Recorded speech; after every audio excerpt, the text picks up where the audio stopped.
और यहाँ से सीधे आपको बिहार के नरकटियागंज लिए चलते हैं, जहां हमारे सहयोगी दीपक राजसुमन जुड़े हुए हैं।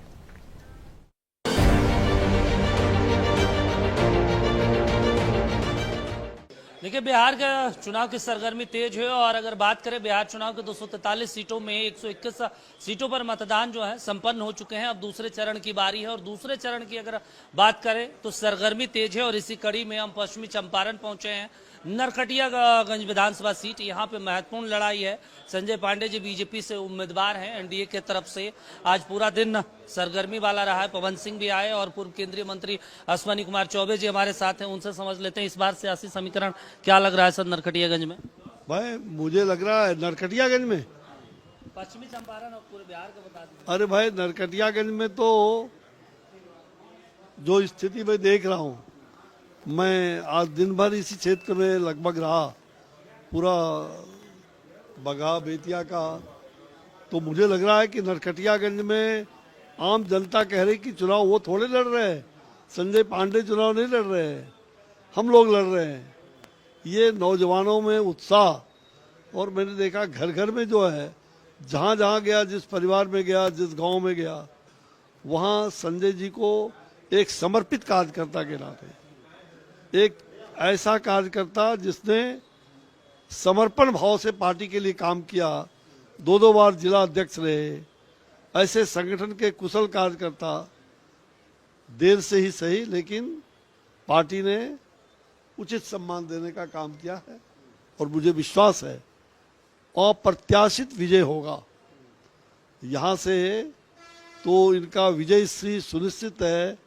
हर माता बहनों भाइयों का आशीर्वाद इनको मिल रहा है और मुझे लगता है कि नरकटियागंज में कमल तो खिलेगा ही, और इतना कमल खिलेगा कि उतना रखने लायक। इसलिए मैंने एक ठेक देखा, ठेक मतलब जिसमें धान गेहूँ रहता है, तो वो कमल सब जो है ऊपर ही ऊपर, सब लोग कमल को, हंसता हुआ कमल, एक हाथ में कमल, एक में धर्मदीप्त विज्ञान लेकर उठने वाला है धरती पर हिंदुस्तान। ये दिनकर जी की जो पंक्ति है, तो निश्चित रूप से यहाँ बड़े मार्जिन से हम जीतने जा रहे हैं। हर कार्यकर्ता का विश्वास कि पहली बार संगठन के ऐसे कुशल कार्यकर्ता को हमको उम्मीदवार मिला है, जो अर्पण तर्पण और समर्पण करने के लिए जनता की सेवा में अनवरत लगा रहेगा। अच्छा, एक चीज हम आपसे समझना चाहते हैं, संजय पांडे जी को हाँ, संजय पांडे जी को टिकट दिया गया, मौजूदा विधायक का टिकट काटा गया। इनका राजनीतिक लंबा इतिहास, एक पार्टी में कार्यकर्ता के रूप में दो बार जिला अध्यक्ष, अलग अलग पदों पर है, यही कारण रहा है और बीजेपी मान रही कि ये सीट सुरक्षित निकाला जाएगा।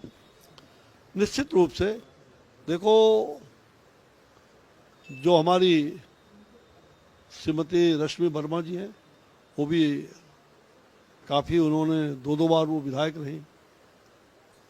अच्छा है, एक कुशल गृहिणी के साथ साथ राजनीति में आकर के उन्होंने पार्टी को और स्वयं को भी काफ़ी ऊपर उठाया है, इसमें दो मत नहीं।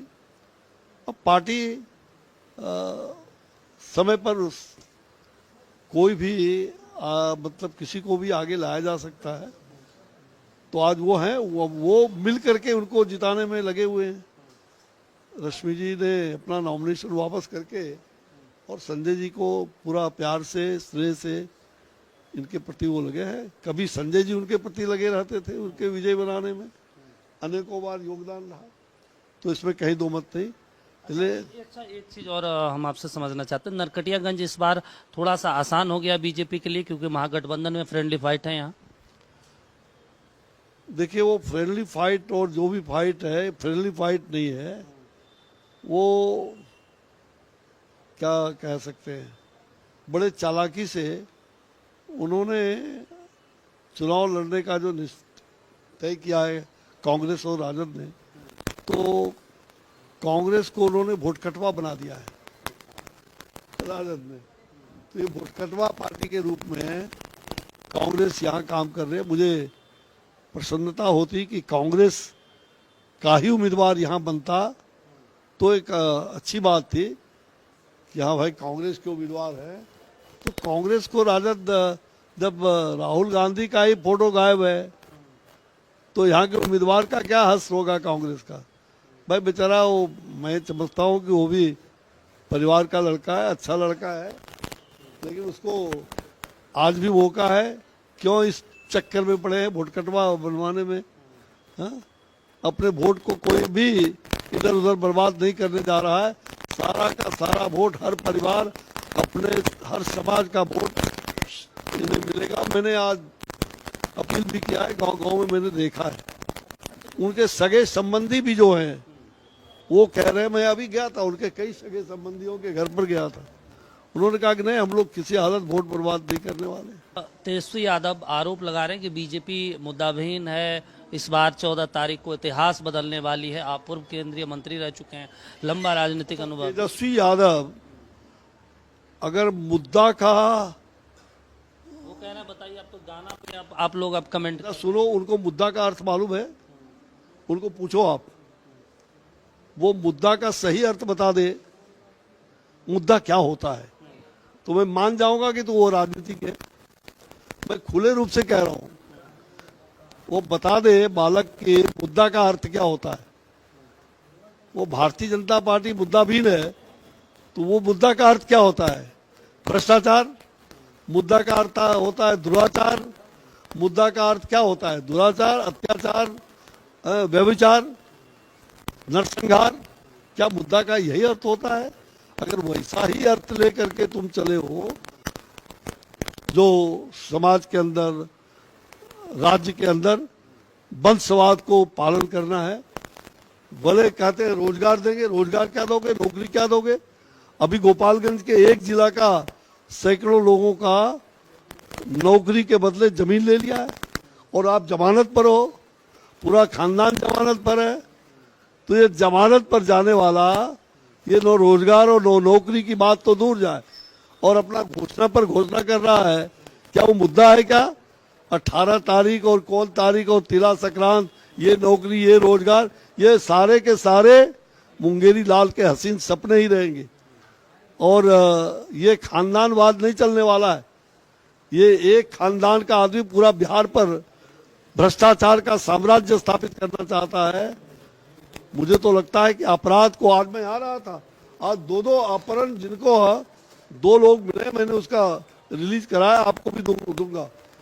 वो टीवी 2 लोग हमारे साथ आज गांव में मिले। एक तो मुखिया हैं अभी, संजय पाठक जी, और एक कोई तिवारी जी हैं। 90 के दशक में जिनको अपहरण करके 14 दिन तक संजय को खेतों में रखा था, 14 दिन तक वो फिरौती लेकर के उसको छोड़ा गया। मतलब वो दहशत उसकी बात में, और वो दोनों के दोनों का अलग अलग अपहरण हुआ था। ये चंबल, मिनी चंबल के रूप में उस समय 90 के दशक में चंपारण, जो गांधी का सत्याग्रह का भूमि रहा, उसको मिनी चंबल के रूप में लोग आज पुकारते थे 90 के दशक में। ये देन किसकी थी, ये करतूत किसकी थी? पूछिए, तुम्हारे पिताजी ने ऐसा काम क्यों किया? और तुम पिताजी के रास्ते पर चल रहे हो, तो फिर से क्या, फिर से वो खौफ, फिर से वो डरावना, फिर से वो दृश्य। बिहार में जंगल राज का, उसी को जंगल राज कहते हैं, जहां कोई न्याय नहीं, जहां अपराध। और मुझे लोगों ने बताया कि वो हवाई जहाज उतारे थे, उस समय बड़ी चर्चा का विषय था। उस दियारा में सारे अपराधियों के साथ मिले वो। ये जनता में आज वो सवाल खड़ा कर रही है, जनता सवाल खड़ा कर रही है। माना जाए कि जो अपराध और तांडव नृत्य करने का जो 2000 मतलब 90 के दशक से, और मेरी पार्टी ने उसमें बड़ी भूल की जी। क्या भूल गई? अरे हम लोगों ने भूल कर लिया। हालांकि मैं और सुशील मोदी कभी ये पक्षधर नहीं था इस बात का कि इस आदमी को समर्थन दिया जाए। अगर उस समय रामसुंदर दास जी बन जाते तो इसकी सदा के लिए छुट्टी हो गई रहती। इतना बड़ा जंगल राज दिखाई नहीं पड़ता। ये व्यक्ति इतना बड़ा नटवर लाल निकलेगा, मुझे नहीं बल्कि जनता को बता देते, हम लोगों को पता था। क्योंकि 74 आंदोलन में भी इसने 74 आंदोलन के लोगों के साथ धोखाधड़ी किया।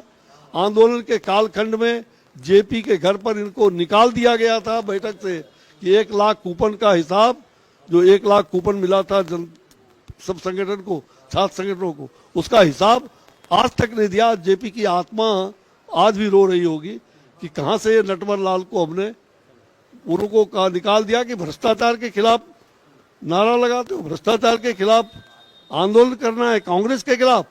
और आज वही व्यक्ति आंदोलन को कलंकित किया, जेपी की आत्मा को चोट पहुंचाया और पूरे बिहार को कलंकित करने का काम किया और भ्रष्टाचार का आज पूरे विश्व स्तर का एक बड़ा साम्राज्य स्थापित करने का काम किया।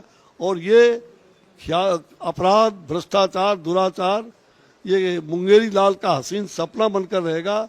कहते मेरा बेटा बिहार का मुख्यमंत्री होगा। अरे भाई कौन सा मुख्यमंत्री होगा? ये मुख्यमंत्री नहीं होगा, ये काल कोठरी का जमानत पर हो, पूरा परिवार जमानत पर है, तो ये बेटा काल कोठरी का मुख्य कैदी होगा और तमाम ऐसे ठगबंधन को बड़ा मोटका रस्सा, बक्सर के अंदर मोटका रस्सा फांसी का तैयार होता है, बहुत बड़ा मोटा रस्सा। और इमरजेंसी में मैंने जेल में बक्सर में रहा था तो वहां मोटा रस्सा बनाने में मैंने भी सहयोग किया था, तो मैं देख के आया हूं बक्सर में तैयार है फिर बड़ा वाला मोटका रस्सा तैयार है, फांसी का रस्सा।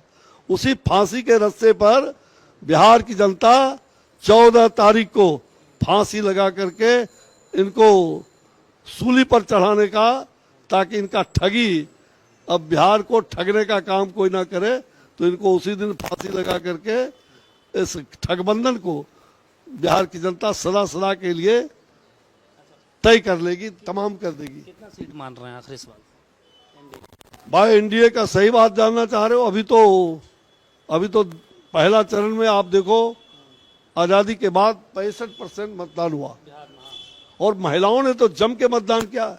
महिलाओं को इस बार एक तो नारी शक्ति का सशक्तिकरण, नरेंद्र भाई मोदी जी भारत के प्रधानमंत्री और नीतीश कुमार जी जो विकास पुरुष, सुशासन बाबू, और यही कहते हैं कि राजनीति में शुचिता का पालन होना चाहिए, चाहे कोई भी हो, कोई दल हो। राजनीति में चेहरा, चाल, चरित्र, इसका ख्याल हर लोगों को रखना चाहिए। और मुझे लग रहा है कि राजनीति में शुचिता का पालन एनडीए करती रही, आगे भी करेगी। कहीं गड़बड़ है तो उसको भी ठीक करेगी। और मुझे लग रहा है कि जहां आप सीटों की बात कर रहे हैं तो अभी तो केवल आंधी दिखाई पड़ रही है पहला चरण में, और आंधी और तूफान होकर के, और अब क्या बोले, और दूसरे में ये सुनामी आ रही है। ये दूसरा 11 तारीख को होते होते सुनामी आएगा। और जितना अंदर बंदर छुचंदर ये जितने देख रहे हैं, कीड़ा मकोड़ा हर प्रकार का, गांधी फरिंगा से लेके सब, दिवाली के बाद, दिवाली में क्या होता है, दीप जलता है और सबके सब नष्ट हो जाते हैं। तो ये चुनाव लोकतंत्र का चुनाव है, ये लोक शक्ति को जनता जगा करके लोक निर्माण और बिहार के कल्याण के लिए एनडीए का जीतना तय है और एनडीए की सरकार बनेगी। नरेंद्र भाई मोदी के नेतृत्व में भाई नीतीश कुमार जी फिर से सुशासन का नेतृत्व उनके हाथों में रहेगा, फिर से मुख्यमंत्री होंगे। और जो जंगल राज लाने वाले लोग हैं, हमारा मंगल राज वापस हो रहा है और जंगल राज वाले वही फांसी की, जो बक्सर जेल का जो फांसी का रस्सी है उसमें लटकाने का काम बिहार की जनता करेगी, ये तय है। तो ये अश्वनी चौबे जी से हम बातचीत कर रहे थे, ये नरकटियागंज आए हुए हैं अपने प्रत्याशी संजय पांडे जी के पक्ष में चुनाव प्रचार करने के लिए।